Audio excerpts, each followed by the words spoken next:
Hello friends, Koolio here and welcome back to the channel. Today guys, we are checking out the global launch for a brand new mobile RPG called Knighthood. So if you guys enjoyed today's video, I would love it if you hit the like button, and also if you're new here, consider subscribing to stay up to date in the latest in mobile gaming. So let's go ahead and check out the newest, pretty cool I have to say, RPG called Knighthood.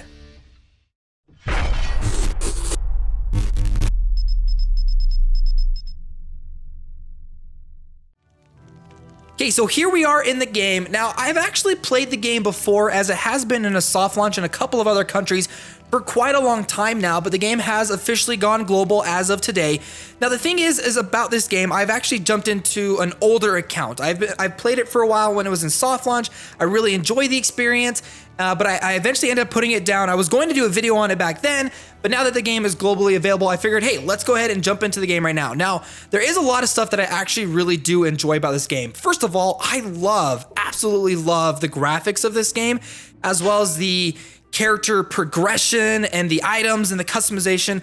I really love a lot of that stuff. The gameplay itself, however, can feel like a grind after a while because there is no auto gameplay when it comes to playing through the main storyline. There is auto gameplay when you're going through certain parts of the game itself, but you do have to kind of pay attention to a lot of stuff that happens in this game.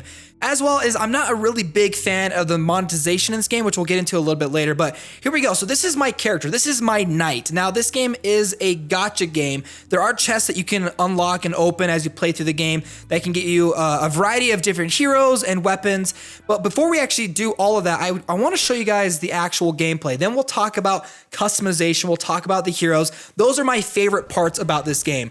The gameplay itself, I think, is fun. There are certain challenges behind it when you get into certain boss fights and stuff like that, where you kind of have to figure out how you want to use your abilities and what times you want to do it. Now, what you can do is you have a total of 4 actions for your turn. You can either use it to just do a basic attack, you can use a gauntlet attack, or when your heroes are available, you can use a hero ability to activate. So if you want to use your gauntlet ability, the gauntlet ability will allow you to eventually be able to do an ultimate ability for one of your 2 heroes that you currently have equipped. So what we'll do is we'll do a couple of these gauntlet attacks, but it does take a long time to charge up the gauntlet. So the thing is behind it is, if you want to do a gauntlet attack, you will most likely end up doing less damage, but you'll eventually be able to use an ultimate ability.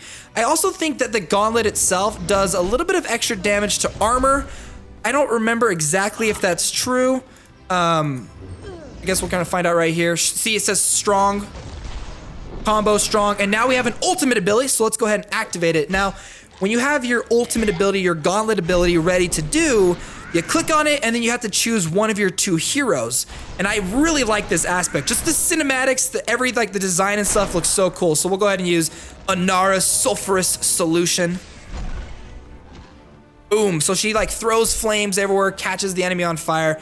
Now the one problem that I did with this is I'm in round 1 of 3.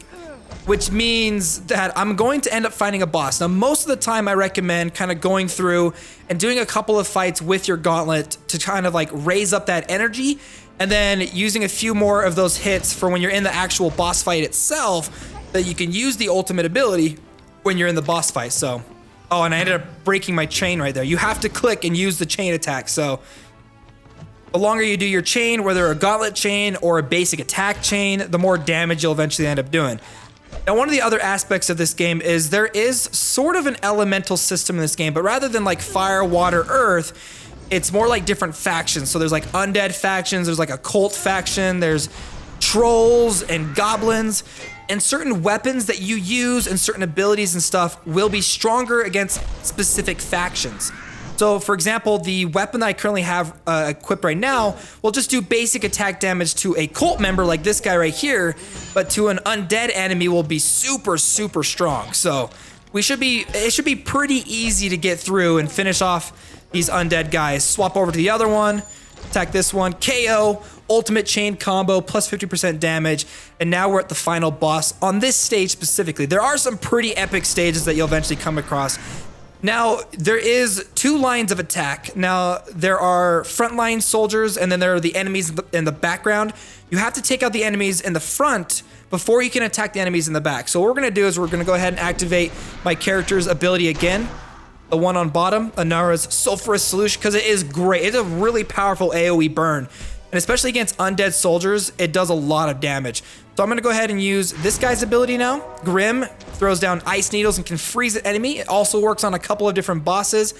And then right now I've actually got full HP, but my armor has been hurt pretty bad. So I'm not going to use her ability because it is a healing ability. I'm not going to worry about this enemy. Let's go ahead and swap over to this guy. Use my last 2 combos. And now it's going to be their turn. He's frozen. He's going to get KO'd by the flame damage my last character just did.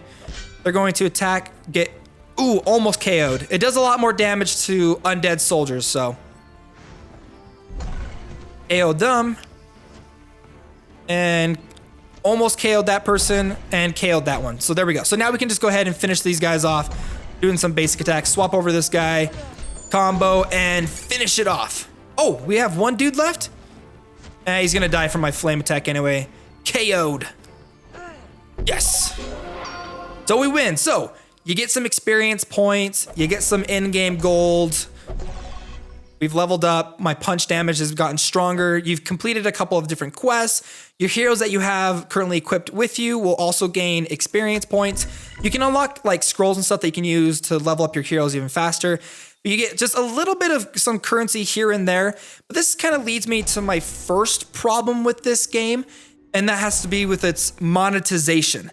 Because when you're playing through the actual main campaign itself, you don't really get a lot of gold, you don't really get a lot of premium currency, and also you don't get a lot of the materials necessary to upgrade your weapons. There are certain things that you can kind of go through daily and raid them or do like a sweep to get the materials that you need to upgrade weapons. It just feels like there isn't really a lot. So if you get a brand new weapon, you're spending a lot of resources to upgrade that weapon, and you may not have enough resources to get it to the level that you want. So then you have to kind of go back and grind a little bit. It's just, it feels like the progression is a little bit slow in terms of being able to get the resources necessary to upgrade certain weapons and abilities and heroes and stuff. So this has to be one of my favorite aspects of this game, the customization of your main hero. So you've got your main knight, you've got heroes that you have unlocked, and you also have minions. The minions help you in the PvP, which if this video does good, we'll do a video in the future talking about PvP itself. But let's talk about equipment. Probably the main, most important thing has got to be the gauntlet itself. Now there's a huge variety of different gauntlets in this game to unlock. You can use premium currency to unlock them if you want them like right away, which again, I'm not a big fan of that, and it takes a long time to get this premium currency. Like the fastest way I've gotten to 40 premium gems is by watching ads, and I am not a big fan of watching ads in mobile games, and they have it in this, so that's a negative point on this game, for me at least. But if you play through the game, for example, complete 100 hunts to unlock the Champion's Gauntlet, once you unlock it, it will give you a new gauntlet, which has a new passive ability on top of it. So this battle-worn gauntlet boosts the power of champion heroes and grants fortitude abilities, which generate rage when hit by an enemy's attack. But there's also a tree attached to each of the gauntlets that you can go through and unlock using specific materials that will help you do more damage depending on like whatever when you unlock. The cool thing about that, so if I actually head on back, let's go to my Knight's Gauntlet right here. I think I've got some energy that I can use to upgrade it, those green gems that you get from playing through the game itself. The thing I like about it is as you're playing through it, you actually don't need to complete the previous stones or whatever the tree is to unlock the next upgrade. As long as you have the materials to do it, you can upgrade it. So for example, finishing punches have a 3% chance to inflict stun. This one increased critical chance by 2%. I only have one. I don't know if I have enough to upgrade any of these other ones, but I do kind of like that. I like this little, like I said, I like horizontal progression in my games. And so this is kind of a little thing that I do enjoy when it comes to the customization of like the gauntlet of your character. I'm just not a fan of how long it's going to take to actually unlock a lot of these gauntlets. Now let's actually talk about the armor itself. There is some customization that you can do for your character when you first get into the game. I designed this character. I love her look. I think she looks fantastic. If I wanted to, I could kind of go through and maybe rearrange a few of these things if I wanted to, if I had the specific customization options unlocked for my character.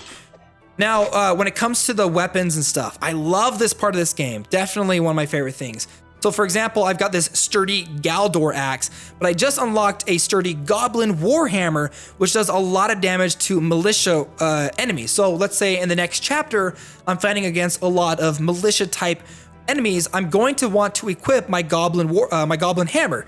So you do want to keep a lot of these different weapons, and in fact, there's a way that you can go through and dismantle weapons, but if you only have one type of specific weapons, for example, this basic Dhoka sword does, oh my gosh, maintenance in 5 minutes. I have 5 minutes to show you guys this. Okay, so basic Dhoka sword right here. This thing does increased damage to beast type enemies. It won't let me dismantle it because I only have one beast type enemy sword. So I do like all this different customization. You kind of go and swap them in and out and make sure that your character is like up to par with whatever enemy you're about to go up against. The same thing is for, oh, we got to swap back. I do not want to have that one equipped. That is a weak weapon.